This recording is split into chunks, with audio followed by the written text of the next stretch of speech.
నమస్తే అండి. మనం దహి వడ సింపుల్‌గా ఎలా చేసుకోవాలో చూద్దామా? ఇది చాలా చాలా టేస్టీగా ఉంటుంది. ఇంకా సమ్మర్‌కి స్పెషల్‌గా ఉంటుంది ఈ రెసిపీ. ఒకసారి ట్రై చేయండి. ఫస్ట్ మనం మినపప్పుని ఒక 4 గంటల పాటు నానబెట్టి ఆడించి పక్కన పెట్టుకోవాలి. ఇవి నార్మల్ వడ కంటే కూడా కొంచెం ఎక్కువ మెత్తగా ఆడించుకోవాలి ఈ పిండిని. తర్వాత మనము ఆయిల్ని వేడి చేసుకుంటున్నాము. ఈ లోపల కావాల్సిన ప్రిపరేషన్స్ అన్నీ వన్ బై వన్ ఫాస్ట్గా చేసుకుందాము.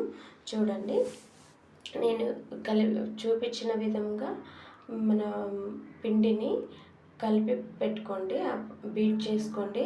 అప్పుడు మన వడ మంచిగా పొంగుతుంది. తర్వాత ఈ పిండిని సైడ్కి పెట్టేసుకోండి. నెక్స్ట్ మనం పెరుగులోకి పోపు పెట్టుకుంటున్నాము. పెరుగు నేను మిక్సీకి వేసుకున్నాను, చిలకలేదు. మిక్సీకి వేసుకుంటే మంచి కన్సిస్టెన్సీ వస్తుంది. చిలకటం వల్ల గతుకులు ఉంటుంది కాబట్టి బాగుండదు. అలా మీరు కూడా మిక్సీకి వేసుకోండి. తర్వాత ఈ పచ్చిమిర్చి, పోపు దినుసులు, పచ్చిమిర్చి, కరివేపాకు, ఇంగువ, కొంచెం లైట్గా ఇంగువ వేసుకున్నాను.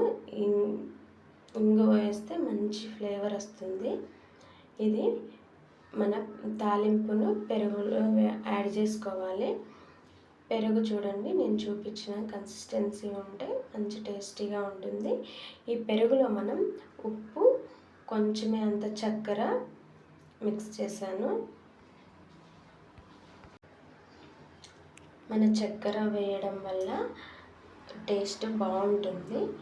మీరు కూడా కొంచెం చక్కెర వేసుకోండి లైట్గా. తర్వాత కొంచెం కొత్తిమీర చిన్న చిన్న కట్ చేసుకొని వేసుకోండి. మనం కర్రీస్లో వేసుకున్నట్టు కాకుండా అది చాలా చిన్న ముక్కలు కట్ చేసి వేసుకుంటే మనకు బాగుంటుంది టేస్ట్. తర్వాత ఈ పెరుగుని సైడ్కి పెట్టేసుకోండి. నెక్స్ట్ ఇంకా మన పిండిని, ఈ పెరుగును కలిపి సైడ్కి పెట్టండి. ఇంకా మన పిండి చూద్దాం.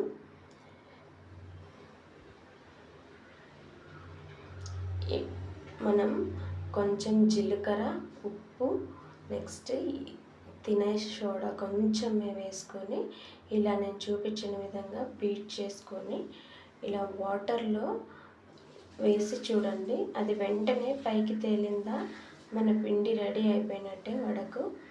ఇదిగో చూడండి, మీకు లైటింగ్ సరిగ్గా కనిపించట్లేదు. ఇప్పుడు చూడండి ఇలా. తర్వాత ఈ వాటర్ని సైడ్కి పెట్టుకోండి, మళ్ళీ మనకు యూస్ అవుతాయి.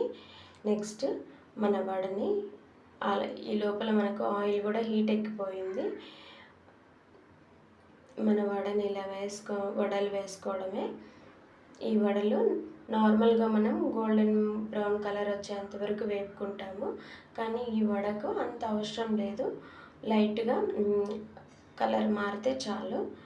నెక్స్ట్ ఇవన్నీ తీసేసుకొని, ఇదిగో చూపించాను కలర్ చూడండి, ఇలా ఉంటే వడ పెరుగుని మంచిగా అబ్జర్వ్ చేసుకుంటుంది. నెక్స్ట్ మనం ఈ వాటర్లో ఇలా డిప్ చేసుకొని పెరుగులో వేసుకోవాలి, పెరుగులో నానబెట్టుకోవాలి. ఇలా డిప్ చేసుకున్న తర్వాత మన పెరుగు ఆల్రెడీ తాలింపు పెట్టుకున్నాం కదా, ఇలా వేసుకొని ఒక మినిమం 1 అవర్ అయినా నానాలి పెరుగులో మన వడ. అప్పుడే పూర్తిగా మన పెరుగును మొత్తం అబ్జర్వ్ చేసుకుంటుంది. నెక్స్ట్ ఇంకా ఇది సమ్మర్కి చాలా చాలా టేస్టీగా ఉంటుందండి. ఒక్కసారి ట్రై చేయండి. దీంట్లోకి నేను గ్రీన్ చట్నీ చేసుకున్నాను. గ్రీన్ చట్నీ కోసం కొత్తిమీర, పుదీనా, కరివేపాకు, పచ్చిమిర్చి, నిమ్మకాయ, గ్రీన్ చట్నీ ప్రిపేర్ చేసుకున్నాను వీటితో. తర్వాత పైన ఆనియన్స్ వేసుకున్నాను. ఇది చాలా చాలా టేస్టీగా ఉంటుందండి. ఒక్కసారి ట్రై చేయండి. సమ్మర్కి చాలా బాగుంటుంది, పిల్లలు కూడా ఇష్టపడి తింటారు. నెక్స్ట్ మీకు కనుక ఈ వీడియో నచ్చితే లైక్ చేసేయండి, ఛానల్ని సబ్స్క్రైబ్ చేసుకోండి. థ్యాంక్ యూ సో మచ్ అండి ఇంతవరకు వీడియో చూసినందుకు. Thank you so much. Thank